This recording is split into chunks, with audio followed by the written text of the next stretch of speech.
புருஷன் இங்க இருக்கும்போது நீ மட்டும் ஏன் அங்க தனியா இருக்கணும்? நீ இவனோட பொண்டாட்டிங்கிறதால நீயும் இவன் கூட தானே இருக்கணும்.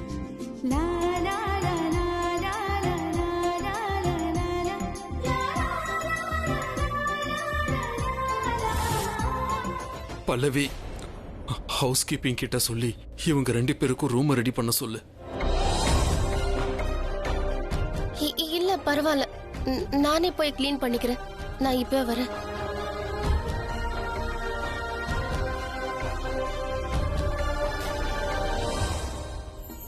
நான் இப்போ வந்துடுறேன். என் ரூம் எப்படி இருக்குன்னு நான் பார்க்க போறேன். I love you dad. Love you two.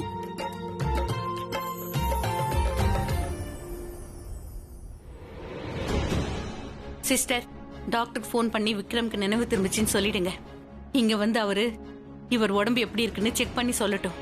அவர் இப்ப நல்லதா இருக்காரு. நீ டாக்டரா? நான் கால் பண்றேன் மேம்.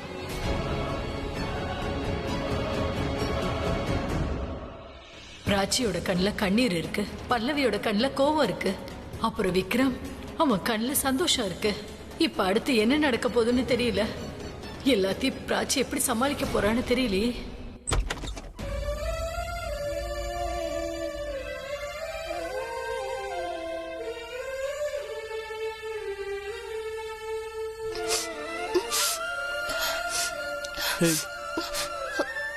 என்னாச்சு?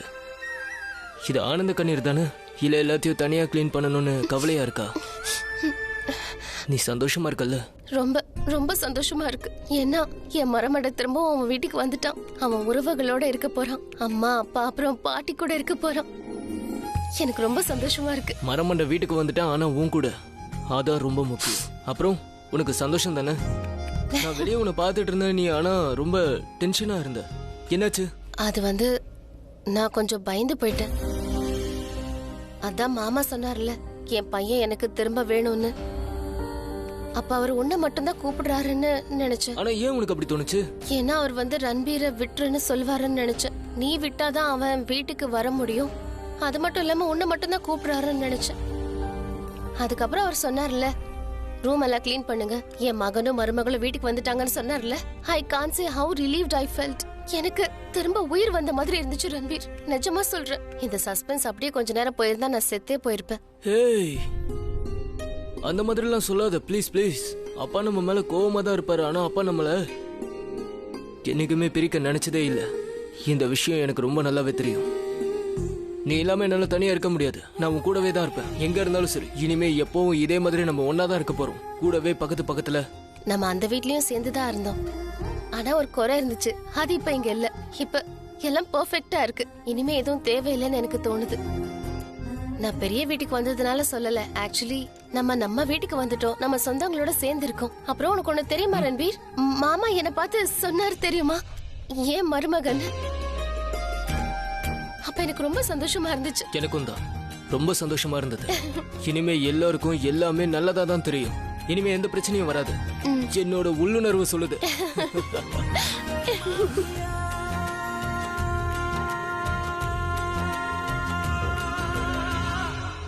ஏதாவது உதவி வேணுமா பேராண்டி?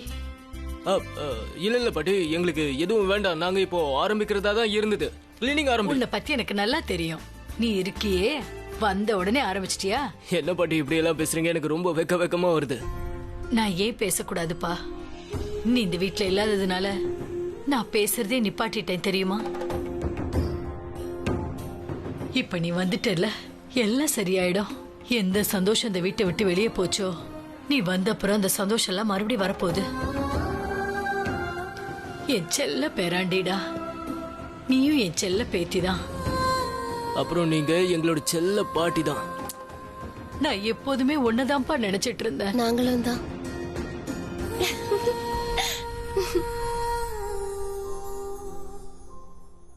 இங்க பாருங்க சுஷ்மா மேடம், நீங்க கொஞ்சம் அமைதியா இருங்க. நம்ம ஏதாவது ஒரு வழி கண்டு. நான் எதையும் கேட்க தயாரா இல்ல. நீங்க 2 பேரும் சேர்ந்து காமெடி பண்ணிட்டு இருக்கீங்க. நான் காரை மெக்கானிக் கிட்ட கொடுத்தேன், ஆனா எடுத்துட்டு வந்தது வேற யாரோ. அப்புறம் அந்த காரை எடுத்துட்டு போய் இவர் எங்கயாவது ஆக்சிடென்ட் பண்ணுவாரு. இந்த விஷயம் மேனேஜருக்கு கூட தெரியாது. எனக்கு ஏதாவது ஒரு வழியெல்லாம் தேவையில்லை. நீங்க தானே சொன்னீங்க அது சரி பண்றதுக்கு நிறைய சார்ஜஸ் ஆகும்னு. அதனால நான் ஒரு முடிவோட தான் இங்க வந்திருக்கேன். 1-2 பேரும் சேர்ந்து அதோட செலவை ஏத்துக்கோங்க, இல்லைன்னா ஜெயிலுக்கு போங்க.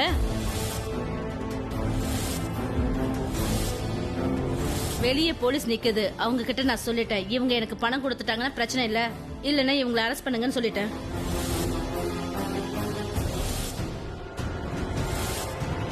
நீ ரொம்ப ஓவரா ஆடிட்டப்பா. பிரக்யாவை ரொம்ப ஓவரா டென்ஷன் படுத்திட்ட. நீ ஜெயில இருந்தாதான் என் பிரக்யா முன்னாடி அடிக்கடி நீ வரமாட்ட. என்கிட்ட நிறைய டைம் இல்ல. இப்ப நீங்க என்ன டிசைட் பண்ணிருக்கீங்கன்னு சொல்லுங்க. உங்களுக்கு லாஸ் ஆயிருக்குன்னு எங்களுக்கு நல்லாவே தெரியும். அதான் அண்ணன் சொல்லிட்டு தானே இருக்காரு, அவர் வேணும்னு இதை செய்யலன்னு. வேணுமே பண்ணலதான், ஆனா ஆக்சிடென்ட்டுக்கு காரணம் இவர் தானே. நான் எப்படி? பிரக்யா கூட ஒரு ஆள் இருந்தானே, அவன் தான் காரணம். அவளை விடு.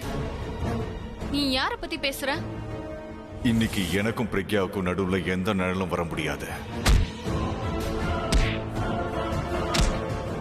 ஒருவேளை எனக்கு அவரை பிடிச்சிருந்தா, ஒருவேளை நான் அவரை நெருங்கி போக ஆசைப்பட்டா, பிரக்யா கூட யார் இருந்தாங்க? அதான் நான் முன்னாடி சொல்லிட்டேன்ல, உங்க ஃபேமிலி டிராமாவை பாக்குறதுக்கு இங்க நான் வரலன்னு. சீக்கிரம் சொல்லுங்க, பணம் கொடுக்குறீங்களா இல்ல 2 பேரும் ஜெயிலுக்கு போறீங்களா? ப்ளீஸ் மேடம், அரெஸ்ட்லாம் பண்ண வேண்டாம். நான் மட்டும் ஜெயிலுக்கு போயிட்டா அப்புறம் என்னோட கேரேஜை இழுத்து மூடிடுவாங்க. நான் ரொம்ப கஷ்டப்பட்டு உருவாக்கியிருக்கேன். கேரேஜ் மட்டும் இல்ல, என்னோட குடும்பத்தையும் தான். என் பொண்டாட்டி பிள்ளைய பத்தி எல்லாம் யோசிச்சு பாருங்க. அவங்க நிலைமை இதை என்ன? நீங்க முன்னாடியே யோசிச்சிருக்கணும் இல்லையா? அதாவது வண்டியை யார்கிட்ட கொடுக்கணும், யார்கிட்ட கொடுக்க கூடாதுன்னு. தயவு செஞ்சு என்ன நம்புங்க சுஷ்மா மேடம். அபி காரை ஓட்டிட்டு போன விஷயம் எனக்கு தெரியவே தெரியாது. நான் எதையும் கேட்க விரும்பல. என்ன டிசைட் பண்ணிருக்கீங்கன்னு மட்டும் சொல்லுங்க. பணம் கொடுக்குறீங்களா இல்ல ஜெயிலுக்கு போறீங்களா?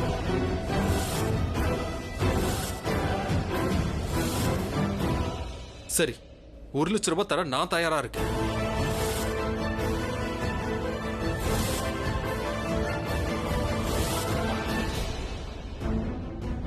நாளைக்கு காலையில செக் எடுத்துட்டு நான் உங்க வீட்டுக்கே வந்துடுறேன். கிளம்புங்க, உங்களுக்கு பணம் வந்துரும்ல. அது என்னன்னா, நீங்க எங்கேயும் நின்னுகிட்டே இருந்தீங்கன்னா 1 லட்சத்தை 2 லட்சம் ஆக்கிடுவீங்க, அதுவும் நின்னுகிட்டே. சரிதானே? நான் சொல்ல வந்ததுக்கு அர்த்தம், மேடமோட டைம் ரொம்பவே காஸ்ட்லி. நாளைக்கு காலையில. எஸ் மேடம், நாளைக்கு காலையில. சாரி. நல்ல வேலைப்பா, நீ வந்து காப்பாத்திட்ட. உண்மையாவே நீங்க பெரிய ஆளு தான். மொத்த சுச்சுவேஷனையும் சூப்பரா நீங்க மேனேஜ் பண்ணிட்டீங்க. நீங்க பண்ண இந்த உதவியை நான் வாழ்க்கை பூரா மறக்க மாட்டேன். இங்க பாருப்பா, நான் ஒன்னும் உனக்கு உதவிலாம் செய்யல. இந்த ஆக்சிடென்ட் நடந்ததுக்கு நீதான் முழுக்க காரணம். இதுக்கான பணத்தை நீதான் கொடுத்தாகணும். எனக்கு புரியல சார். நாளைக்கு நான் கொடுக்க போற பணத்தை நீ லோனா நினைச்சுக்க. அதை எவ்வளவு சீக்கிரம் முடியுமோ அவ்வளவு சீக்கிரம் அதை நீ திருப்பி கொடு. அது மட்டும் இல்லாம அதுக்கு மாசம் மாசம் நீ வட்டியும் கொடுக்கணும். எவ்வளவு சீக்கிரம் முடியுமோ அவ்வளவு சீக்கிரம் கொடு. ஜெயிலுக்கு நீங்களும் தானே போறதா இருந்தது, எதுக்கு அபி தனியா பணம் கட்டணும்? ஒருவேளை நான் மட்டும் ஜெயிலுக்கு போனா பணத்தை கட்டி ஜாமீன்ல கூட வெளியே வந்துருவேன். ஆனா உங்ககிட்ட பணம் இருக்கா ஜாமீன் எடுக்கிறதுக்கோ இல்ல வக்கீலுக்கோ?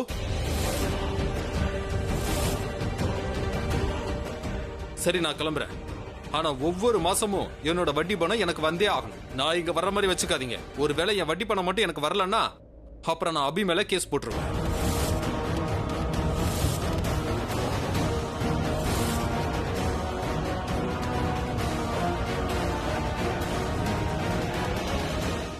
இப்ப என்ன ஆகும்? எங்க இருந்து இவ்ளோ பணம் வரும்? நம்ம ஏற்கனவே பண பிரச்சனையில இருக்கோம், இதுல புது பிரச்சனை வேற. எங்க இருந்து 1 லட்சம் ரூபாய்க்கு போறது? மாசம் மாசம் எப்படி வட்டி கட்டுறது?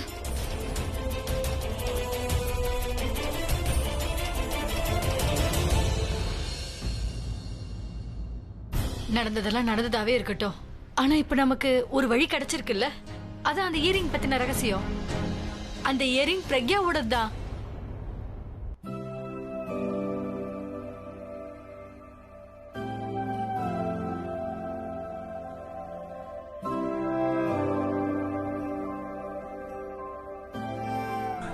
ஓ காட், இந்த லைம் ஜூஸ் கூட ஆல்கஹால் மாதிரி இருக்கு. நான் ஏன் குடிச்சேன்? நான் அப்படி குடிச்சிருக்க கூடாதே. இதுக்கு முன்னாடி கூட ஒரு வாட்டி பைத்தியமானி.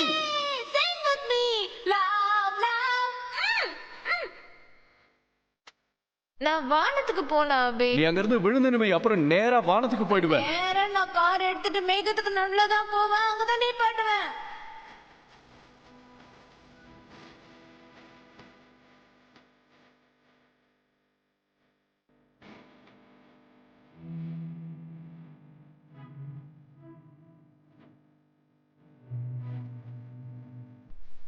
இல்ல, நான் இதெல்லாம் யோசிக்க கூடாதா? நான் ஏன் திரும்ப திரும்ப அவரை பத்தியே யோசிச்சுட்டு இருக்கேன்? எனக்கு அவர் எதுவுமே கிடையாது. உனக்கு நீயே போய் சொல்லிக்கிறது எவ்வளவு ஈஸியா இருக்குல்ல? நான் ஒன்னும் போய் சொல்லல. உன்னால என்கிட்ட வேணா பொய் சொல்ல முடியும் பிரக்யா. என்ன பொய்யை யாரும் கண்டுபிடிக்க மாட்டாங்க. பொய்யை எல்லாரும் உண்மைன்னு நம்புவாங்க. இருந்தாலும் மனசுக்குள்ள கேள்வி எழும்ல. இந்த மாதிரி கேள்வி வாழ்க்கை ஃபுல்லா நம்மள துரத்திக்கிட்டே வரும். அதனால உலகத்துக்கிட்ட பொய் சொல்லு, உனக்கு பொய் சொல்லிக்காத. நான் தான் சொல்றேன்ல, நான் பொய் சொல்லலன்னு. என்கிட்ட பொய் சொல்றதுல எந்த பிரயோஜனமும் இல்ல. உன்னை பத்தி எனக்கு தெரியும்.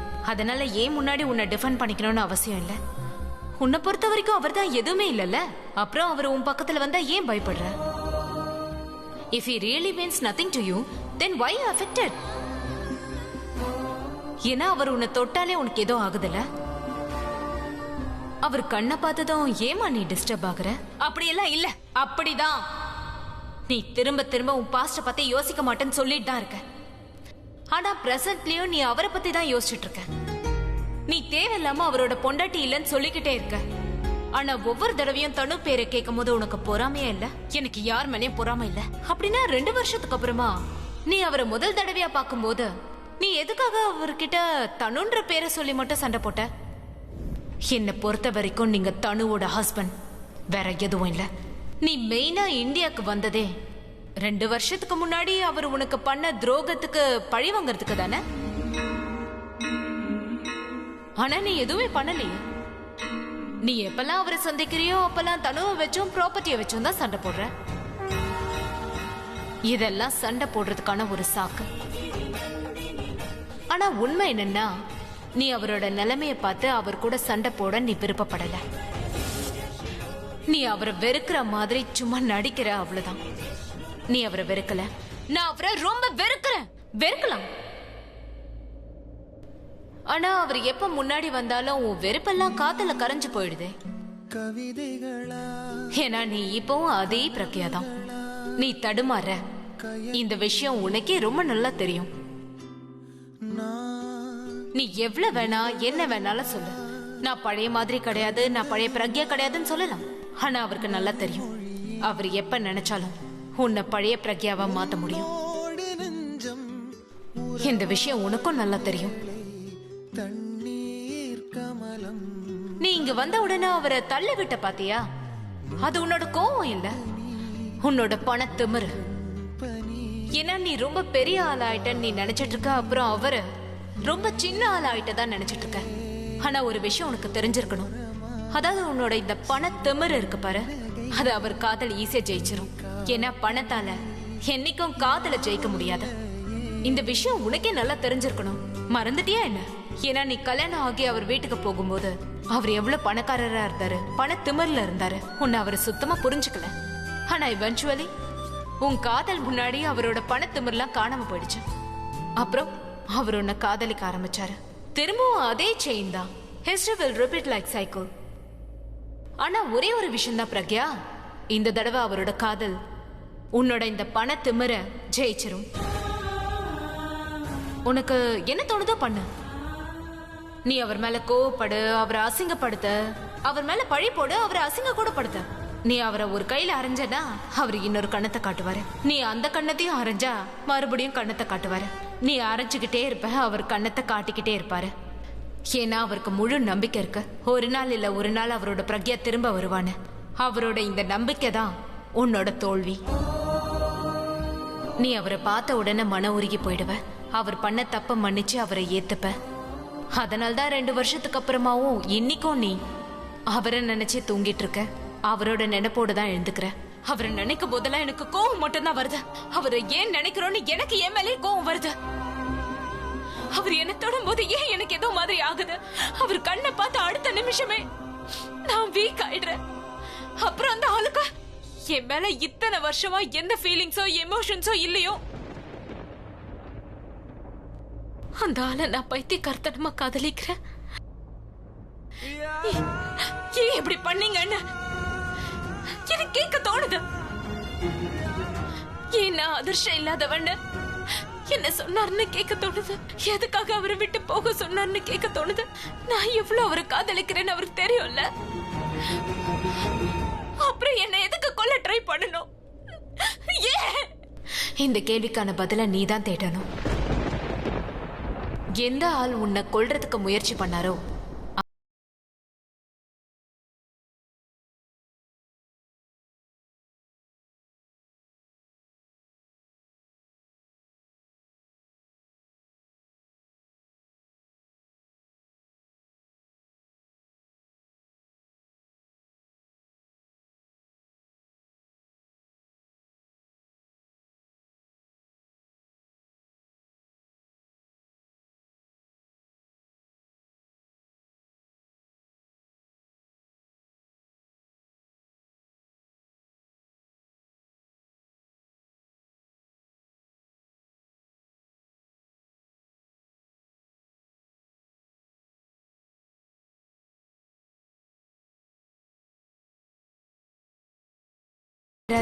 எப்பவும் காதலிப்பாரு.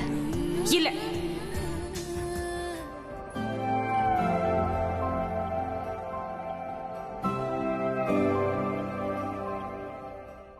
எனக்கு நல்லா தெரியும் இதெல்லாம் பண்ணது பிரக்யா தான். அவதான் சுஷ்மா ஆண்டியும் போலீஸையும் அனுப்புனது. என்ன அரெஸ்ட் பண்றதுக்கு அவதான் அனுப்புனா. அவளால எதுவும் பண்ண முடியலன்னு இந்த மாதிரி வேலையெல்லாம் செய்ய ஆரம்பிச்சிட்டா. இப்பவாது உன்கிட்ட பேசலாமா? அதான் பேசி முடிச்சாச்சு. இதுக்கு மேல பேசுறதுக்கு என்ன இருக்கு? நீ எல்லாத்தையும் சொல்லிட்ட. ஆனா இந்த அடி எப்படி பட்டுச்சுன்னு சொல்லவே இல்ல. நான் ஒருத்தனோட சண்டை யார் கூட அபி? பிரக்யா கூட ஒரு ஆளுன்னு நீ சொன்ன இல்லையா? ஒருவேளை அவன் கூட சண்டை போட்டியா என்ன? ஒருவேளை அந்த ஆள் கூட நீ பிரக்யாவை பார்த்ததுனால உனக்கு அவன் மேல கோவம் வந்துருச்சா என்ன? நீ முதல்ல இங்க இருந்து போய. போக மாட்டேன்.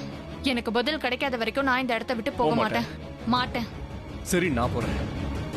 சரி போ அபி. இதான் உனக்கு தெரியும். தப்பிச்சு ஓட தான் தெரியும். உண்மையை பார்த்து நீ எந்த அளவுக்கு ஓடுறியோ அந்த உண்மை அந்த அளவுக்கு உன்னை டென்ஷன் படுத்தும் அபி. Just face it.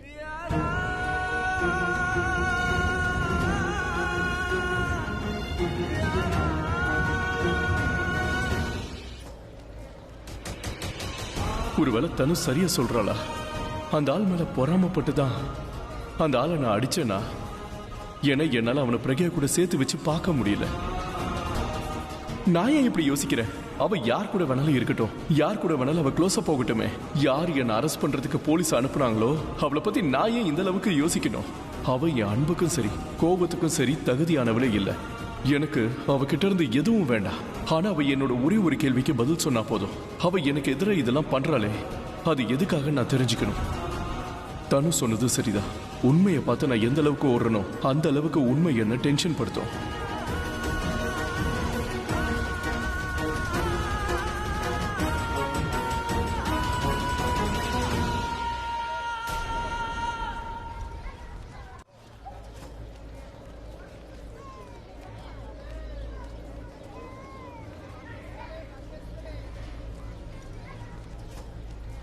ஹலோ. அது வந்து நான் பண்ணது ரொம்ப தப்பு. அந்த மாதிரி பண்ணிருக்க கூடாது. தப்பு பண்ணீங்களா? அதான் அந்த ஆளை போட்டு அடிச்சனே, உன் கூட இருந்தானே, அவனை பத்தி தான் நான் பேசுறேன்.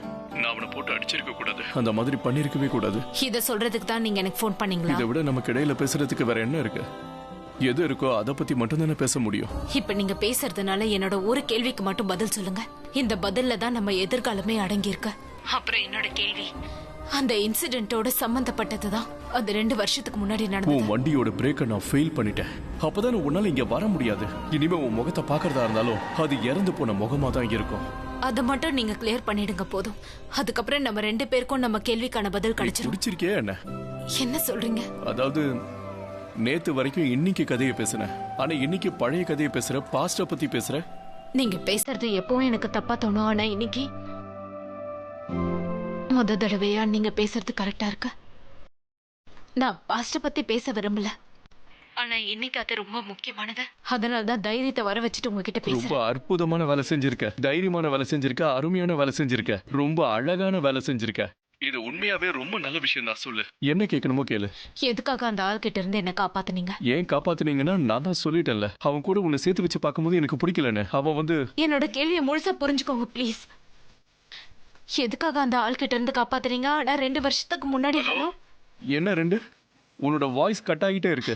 ஹலோ ஹலோ ஹலோ, நான் பேசுறது கேக்குதா? கேக்குது கேக்குது. ஹலோ, இன்னைக்கு நீங்க என்ன காப்பாத்துனீங்க. ஆனா 2 வருஷத்துக்கு பிரக்யா, நான் அபி வீட்டுக்கு போயிருந்தேன். நீங்க அவங்க வீட்டுக்கு எதுக்கு? நான் சொல்றேன் எதுக்கு வந்தாங்கன்னு. நான் சொல்றேன் ஏன் வந்தாங்கன்னு. என்ன அரெஸ்ட் பண்றதுக்காக வந்தாங்க.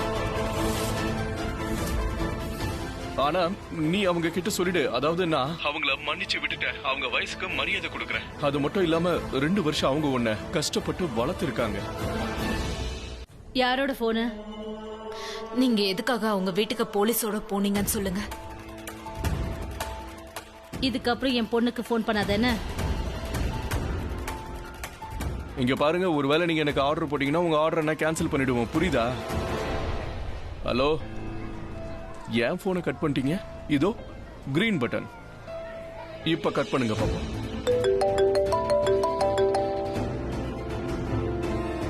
ஐயோ, பேட்டரி குறைஞ்சுகிட்டே வருது. இரு, பேட்டரி முடிஞ்சிடுச்சு. அவங்க கிட்ட பேச வேண்டிய அவசியம் என்ன வந்தது? முதல்ல நீங்க எதுக்காக அவங்க வீட்டுக்கு போலீஸோட போனீங்கன்னு சொல்லுங்க. கூட்டிட்டு தான் போனேன். ஆனா போலீஸ் வீட்டுக்கு வெளியே தான் இருந்தாங்க, உள்ள போகல. ஆனா அந்த காலனில இருக்கவங்களுக்கு எல்லாம் தெரிஞ்சிருக்கும் இல்லையா போலீஸ் யார் வீட்டுக்கு வந்திருப்பாங்கன்னு? பிரக்யா அந்த வீட்டுக்கு போலீஸ் முதல் தடவையா போகல, இதுக்கு முன்னாடியும் போயிருக்கு. நீயே கூட்டிட்டு போயிருக்க. அப்ப விஷயமே வேற. ஏன் ஏன் இன்னைக்கு விஷயம் வேறங்கிற? அன்னைக்கும் அதே ஃபேமிலி தான், இன்னைக்கும் அதே ஃபேமிலி தான். திடீர்னு அவங்க மேல ஏன் இவ்வளவு அக்கறைப்படுற? நான் போலீஸ் அங்க எதுக்காக கூட்டிட்டு போனேன்னா, அபி நம்ம காரை வேணுமே ஆக்சிடென்ட் பண்ணானா இல்ல தெரியாம பண்ணானான்னு எனக்கு தெரியாது. ஆனா வண்டி ரொம்ப மோசமான நிலையில இருக்கு. அப்புறம் அவருக்கு அடி எதுவும் படலையே?